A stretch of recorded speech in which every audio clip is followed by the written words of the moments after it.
Vou tentar explicar de forma detalhada, a partir da visão bíblica e histórica, abordando pontos como o batismo no Espírito Santo, o dom de línguas e a interpretação de Paulo, e a forma como o movimento pentecostal, com seu foco no dom de línguas, pode ter alterado a compreensão da experiência cristã no Espírito. O termo batismo no Espírito Santo aparece em diversos momentos na Bíblia, mas é importante entender o contexto de cada passagem. O primeiro ponto importante é a diferença entre batismo em água e batismo no Espírito Santo. O batismo em água é um ato externo de identificação com Cristo na sua morte, sepultamento e ressurreição. Jesus mesmo foi batizado em água, e o batismo em água é visto como um sinal visível da conversão e do arrependimento. O batismo no Espírito Santo, por outro lado, refere-se à ação do Espírito Santo sobre a vida do crente, em que ele é imergido ou revestido da presença e do poder do Espírito. Esse batismo é entendido principalmente como o momento em que o crente é capacitado a viver uma vida cristã cheia do poder de Deus para testemunho e serviço. O batismo no Espírito Santo é mencionado de forma específica em Atos 1:5, quando Jesus fala aos discípulos dizendo: porque João, na verdade, batizou com água, mas vós sereis batizados no Espírito Santo não muitos dias depois destes. Jesus estava se referindo ao derramamento do Espírito Santo que ocorreria no Pentecostes. Em Atos 2:1, o dom de línguas é apenas um dos dons espirituais mencionados nas Escrituras. O apóstolo Paulo, em 1 Coríntios 12, deixa claro que os dons são diversos e distribuídos conforme a vontade de Deus.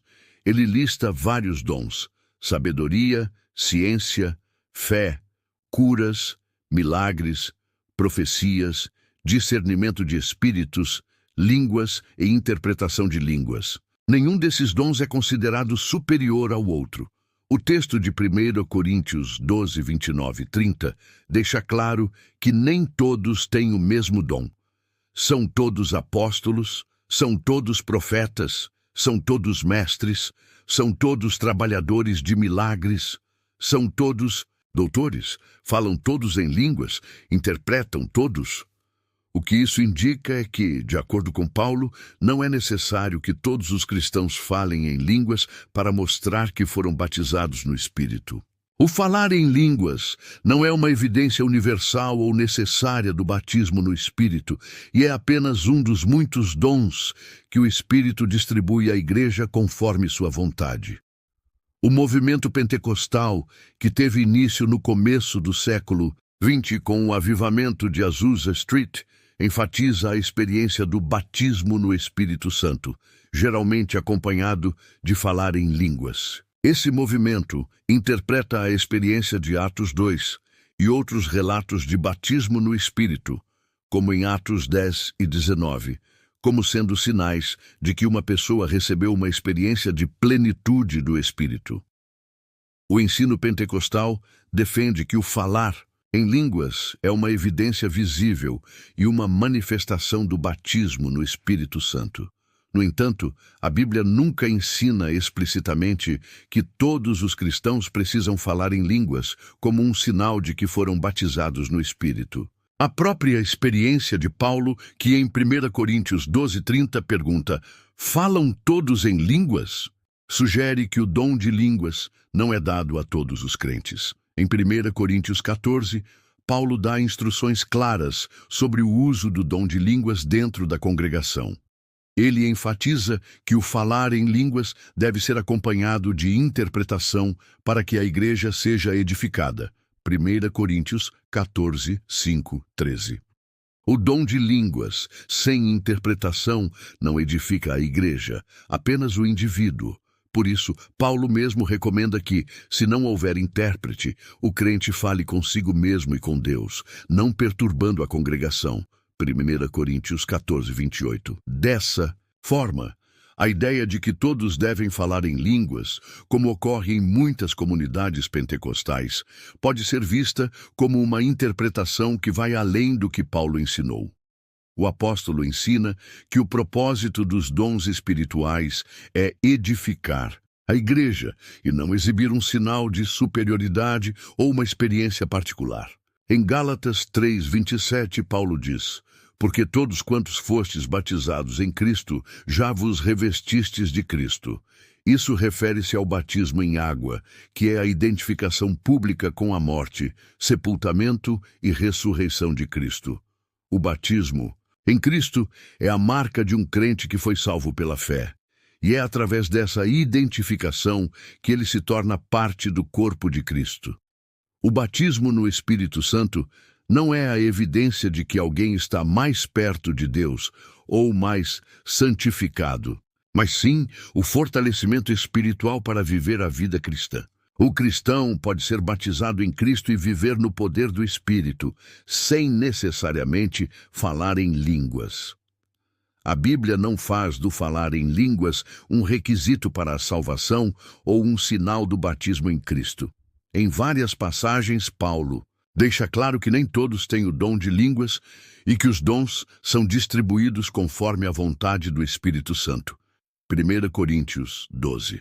O movimento pentecostal, embora tenha contribuído com um renovado interesse no batismo no Espírito Santo, muitas vezes exagera a importância do dom de línguas como se fosse o único sinal do batismo no Espírito, o que não encontra respaldo nas Escrituras. O batismo no Espírito Santo é uma capacitação para uma vida cristã cheia de poder, mas não se resume ao falar em línguas. Os dons espirituais são diversos e visam o bem da igreja como um todo, e não devem ser usados para criar divisões ou hierarquias dentro do corpo de Cristo. No Novo Testamento, quando o dom de línguas aparece, ele sempre tem um propósito muito específico e não é algo para ser praticado de forma indiscriminada. Como mencionei em 1 Coríntios 14, Paulo dá orientações detalhadas sobre como as línguas devem ser usadas dentro da igreja, e uma delas é justamente a interpretação. 1 Coríntios 14:5. Ora, eu desejo que todos vós faleis em línguas, mas muito mais que profetizeis, porque maior é o que profetiza do que o fala em línguas, salvo se o intérprete houver, para que a igreja receba a edificação. 1 Coríntios 14:13-14. Portanto, o que fala em línguas, ore para que a possa interpretar. Pois, se eu orar em línguas, o meu espírito ora, mas o meu entendimento fica sem fruto. Paulo está deixando claro que o falar em línguas é uma expressão espiritual válida, mas que seu uso na igreja precisa ser controlado e ordenado. Não pode ser uma prática que apenas chame atenção para o indivíduo, ou que se torne algo que desorganize a reunião. O objetivo principal é edificar a igreja. O que isso significa é que se um crente está falando em línguas sem que haja alguém para interpretar, ele não está realmente edificando o corpo de Cristo, mas apenas a si mesmo. 1 Coríntios 14:4. Portanto, ao contrário de como algumas comunidades pentecostais podem enfatizar o dom de línguas como uma prova ou evidência do batismo no Espírito, Paulo coloca este dom dentro de um contexto em que ele deve ser acompanhado de interpretação para que beneficie a igreja.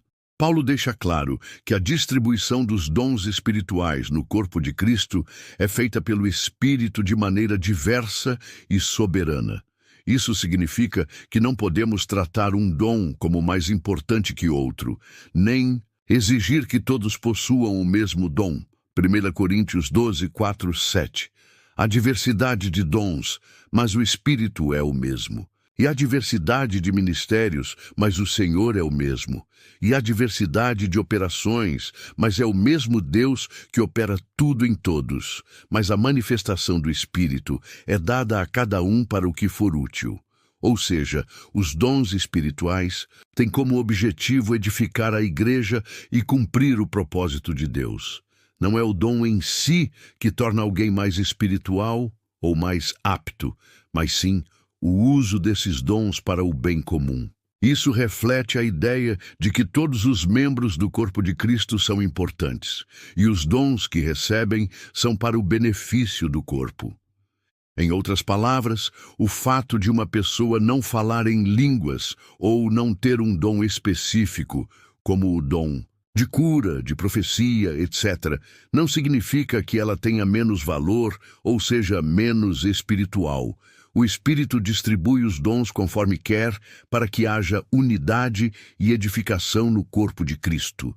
Se você chegou até aqui e gostou do tema, se inscreva no canal, deixe seu like, comente e compartilhe.